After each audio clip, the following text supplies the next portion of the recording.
Hey guys, in this video I'll show you how to fix GPS signal lost on Google Maps Alert on Android. The first thing I want you to do is open up your settings, scroll down until you see battery and power saving, tap on battery saver and just toggle this one off. Okay, there we go, we have turned off a battery saver. Now what I want you to go ahead and do is locate your Google Maps.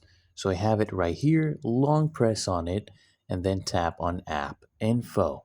Okay, now I want you to go ahead and scroll down and then just go ahead and tap on mobile data and Wi-Fi and make sure that this one is toggled on for background data and unrestricted data usage is also toggled on.